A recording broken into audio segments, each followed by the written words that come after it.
Hello les Wargamers, aujourd'hui on se retrouve pour une petite vidéo. Dans cette vidéo je vais vous montrer les quatre outils électriques que j'utilise le plus souvent pour la maquette, hein, pas pour la figurine, enfin principalement la maquette, un peu la figurine. Bon, on va commencer par le plus simple, on va passer au pistolet à colle, qui est pour moi un essentiel. Pistolet à colle, pour ceux qui ne connaissent pas, vous le branchez, hein, là il n'est pas branché mais vous le branchez, vous mettez des recharges de colle dure, vous les placez à l'arrière, une fois chaud, ben, vous appuyez sur la gâchette et la colle va sortir au bout forcément.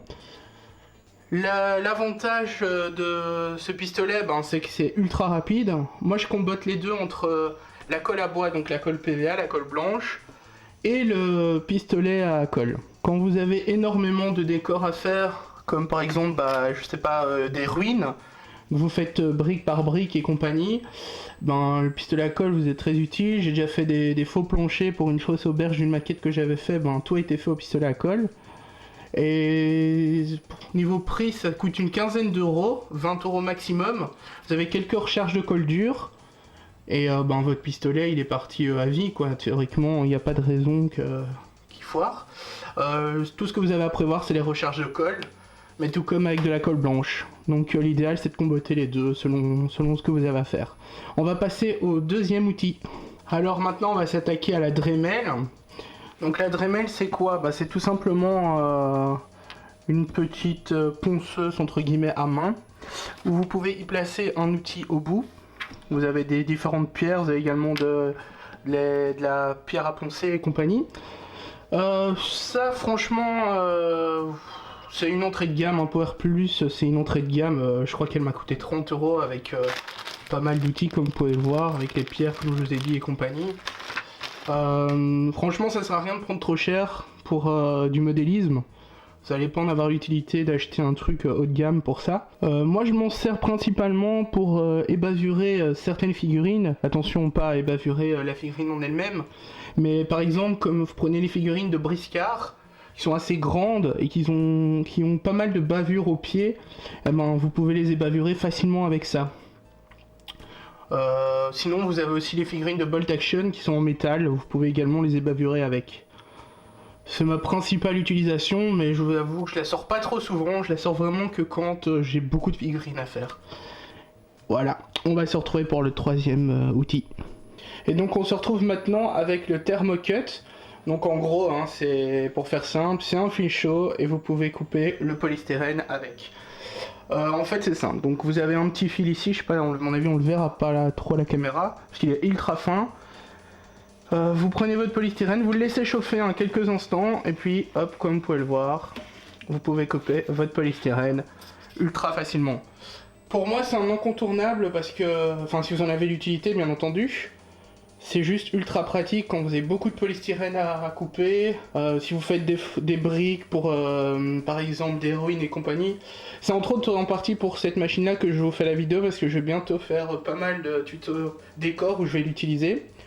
Après bien entendu vous pouvez utiliser un simple cutter, il y a également des thermocuts qui sont pas sur pied, qui sont à main.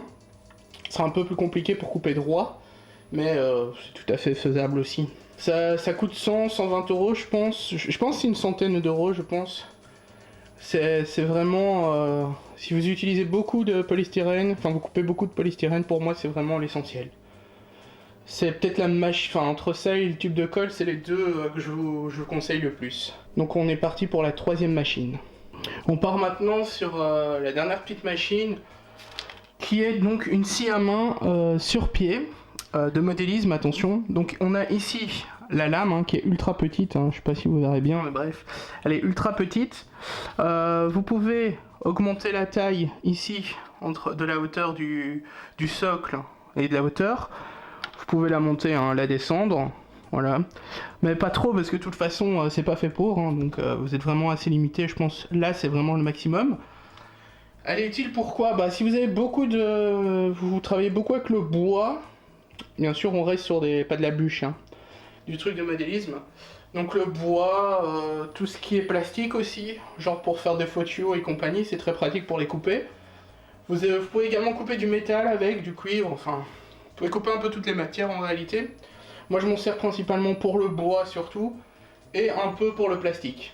C'est pas la machine franchement que je vous conseille le plus dans ce que je vous ai montré aujourd'hui, mais si vous travaillez beaucoup de bois, bah, elle est ultra pratique. Vous pouvez faire des découpes ultra précises assez rapidement. Je vais pas l'allumer parce que ça fait énormément de bruit, hein. Ça reste quand même une petite scie sur pied. Mais voilà. Concrètement, bah, c'est ce que j'utilise principalement. En plus, elle est facile, au fait, ouais, elle est facile à installer, hein. Ça prend 5 minutes littéralement à installer, à ranger. Ça se met en 3 morceaux, enfin en 2 morceaux même. Vous avez la partie ici grise, la partie noire que vous vous attachez avec des serre-joints tout simplement. Et voilà, donc c'est ultra simple. J'espère que la vidéo vous a plu. Si vous utilisez autre chose par exemple, des petites astuces ou quoi, d'autres outils, n'hésitez pas à les mettre dans la description. N'hésitez pas à mettre un petit pouce bleu, un petit commentaire, et vous pouvez nous retrouver sur Instagram. On a également une page Utip et Tipeee. On se dit à bientôt pour une prochaine vidéo qui sera peut-être un tuto décor justement avec la coupeuse, avec le thermocut. Donc on se dit à bientôt. Ciao ciao tout le monde.